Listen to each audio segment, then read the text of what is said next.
बिस्मिल्लाहिर्रहमानिर्रहीम। आज की वीडियो बेसिकली उन लोगों के लिए है जिनका ये क्वेश्चन कि हम अपनी जिंदगी में किसी भी एक काम में कैसे एक बड़ा नाम कमाएं, किस तरह किसी भी एक फील्ड में एक अच्छे ओहदे, एक अच्छे लेवल, एक मंजिल पे पहुंच जाएं, उस फील्ड का नाम आए तो किस तरह से आपका नाम आए। और दूसरे नंबर पर आज की वीडियो बेसिकली नौजवानों के लिए, यंगस्टर के लिए है, यूथ के लिए है। अगर आपने इस कंसेप्ट को समझ लिया, अंडरस्टैंड कर लिया और इस पर अमल कर लिया तो जो आपका काम होगा, जब भी उस काम का नाम आएगा, आपका नाम उसके साथ लाजमी आएगा। किस तरह से होगा यार, देखो अपनी जिंदगी में एक चीज ऑब्जर्व करो, किसी भी कामयाब बंदे को देखो तो पता चलेगा कोई भी एक दिन में या एक रात में सक्सेसफुल नहीं हो गया, कोई भी फौरन से कामयाब नहीं हो जाता, बल्कि उसके लिए उसे बहुत सी मंजिलें क्रॉस करनी पड़ती हैं, अचीव करनी पड़ती हैं, गुजरना पड़ता है बहुत से रास्तों से, बहुत सी मंजिलों से, फिर जाके वो एक बड़ी मंजिल, एक बड़े मुकाम पे पहुंचता है।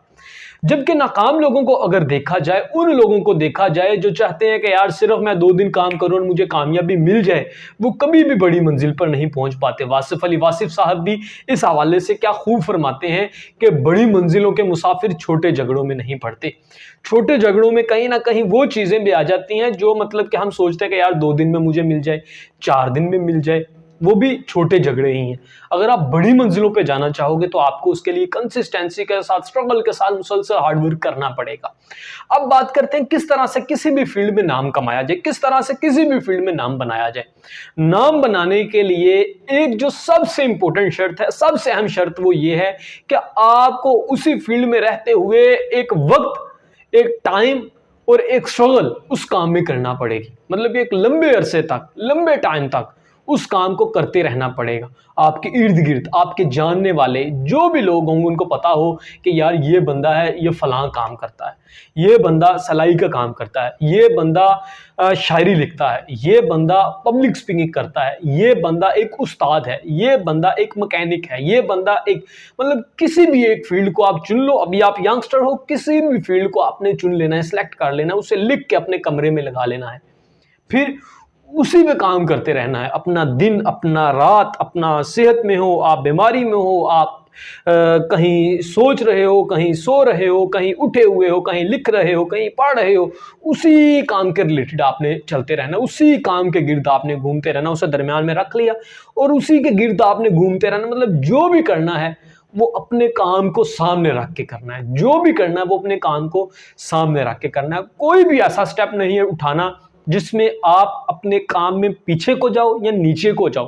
पीछे को जाने का मतलब यह है कि पीछे चले जाओ, लोग आपको आपके काम से ना जाने बल्कि किसी और काम से आपको जानना शुरू कर दें, वो मतलब है पीछे। नीचे को जाने से मुराद मेरी ये है कि अपने काम को मतलब कि इंतहाई थर्ड क्लास का करना, ईमानदारी से ना करना, नीयत के साथ ना करना। उससे क्या होगा कि आपका नाम लोगों की नज़र में ख़राब होगा। तो ये दोनों काम आपने नहीं करने, बल्कि आपने पूरा फोकस के साथ, पूरी इंटेंशन के साथ, पूरी नेक नियति के साथ अपने 24 घंटे उसी काम पे फोकस करना है। अब 24 घंटों से क्या मुराद है, क्वेश्चन आया होगा। मतलब ये है कि जो 16, 17 या 18 घंटे आप जाग रहे हो उसमें भी अपना काम करना है, और जो सो रहे हो उसमें भी आपका दिमाग जाग रहा होगा। जब इंसान किसी काम को दिल से और पूरी इंटेंशन, पूरी नीयत से करता है तो वो सोए हुए भी उसी के ख्वाब चलते रहते हैं।